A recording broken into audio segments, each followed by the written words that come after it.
He built a skyline empire in 30 years. It took 3 hours to auction it off. I don't demolish buildings. I don't bankrupt companies. I'm the man hired to liquidate legacies at the top floor of Manhattan. And tonight, in a glass penthouse above the city lights, I'll show you why the people around you determine whether your life becomes a monument or just another listing.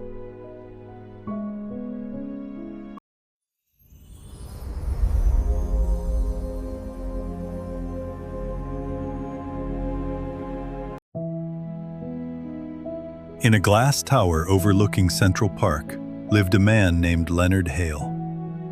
Leonard wasn't famous to the public, but in boardrooms from New York to Singapore, his name carried weight. He built a private equity firm from nothing. Corner office, Gulfstream access, the kind of success that made business magazines whisper his story in gold lettering.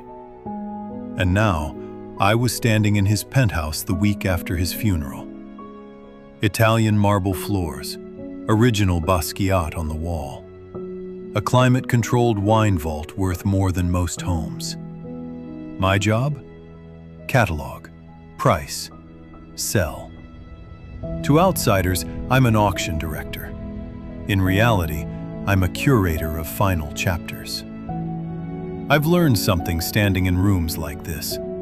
Success leaves clues, but so does isolation. Leonard built an empire, but as I walked through his 7,000 square foot penthouse, I noticed something unsettling. There were awards, framed magazine covers, photos with senators and CEOs, but almost no recent family photos. Success filled the walls. Silence filled the space. The night before the auction, we held a private viewing.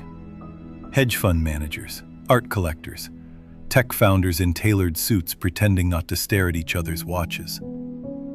And then his son arrived, Daniel Hale, 32, Stanford degree, supposedly next in line. He walked into his father's penthouse like a tourist in a museum he didn't recognize.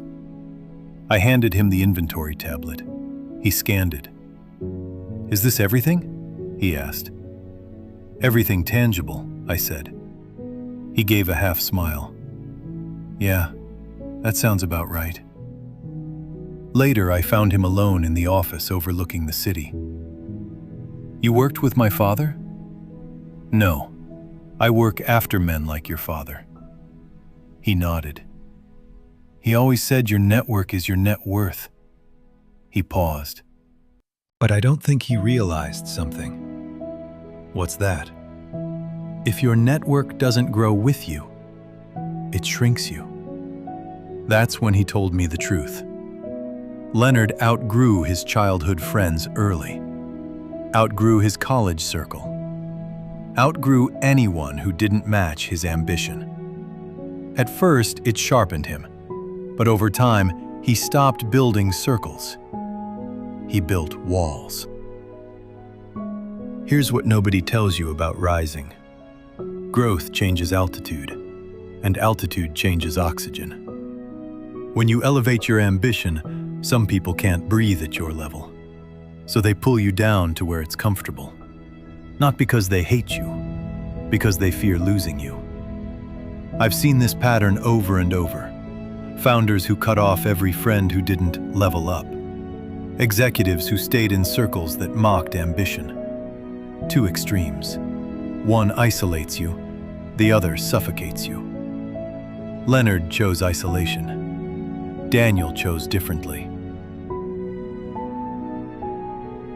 During the viewing, Daniel stopped the group in front of a massive oil painting.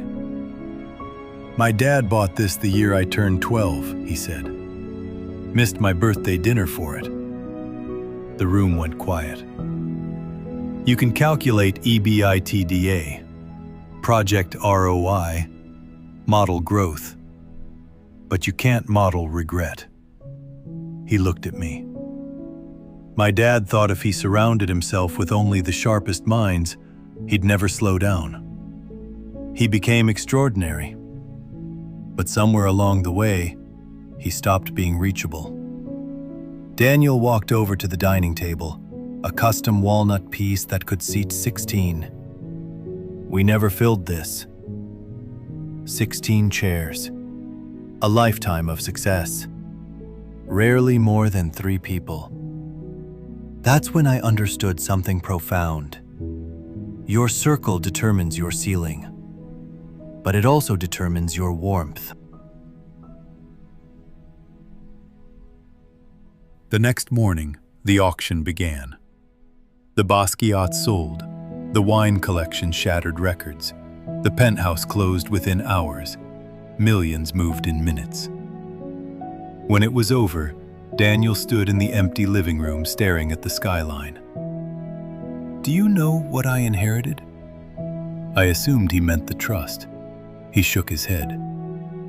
I inherited his habits. We don't just inherit money. We inherit mindsets. We inherit social blueprints. Leonard believed proximity to power was everything. Daniel realized proximity to growth is everything. Power can intimidate you into silence. Growth invites evolution.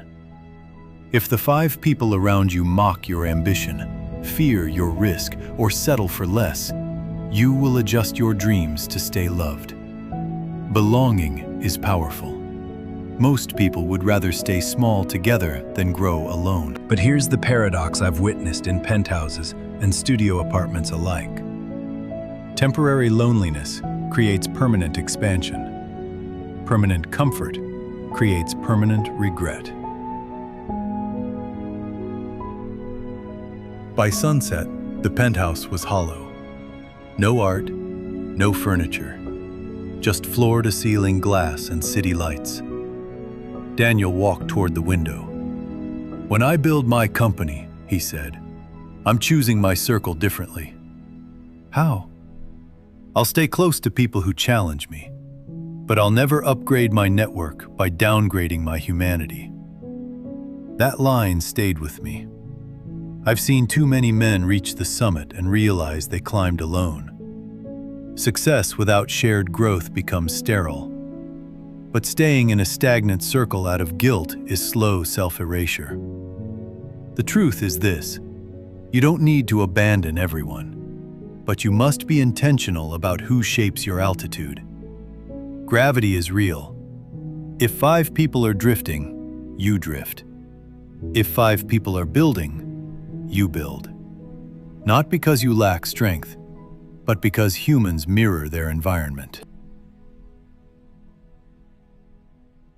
Tonight, look at your circle. Not with judgment, with brutal honesty. Who pushes you upward? Who keeps you comfortable? Who quietly resents your growth?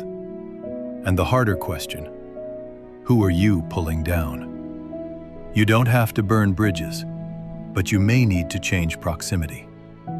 Find one room where you feel slightly intimidated. Stay there. Spend time with someone ahead of you. Listen more than you speak. If growth feels lonely for a season, remember this penthouse. Remember the 16 empty chairs. The goal isn't just to rise. It's to rise with people who can breathe at your altitude and still know your name.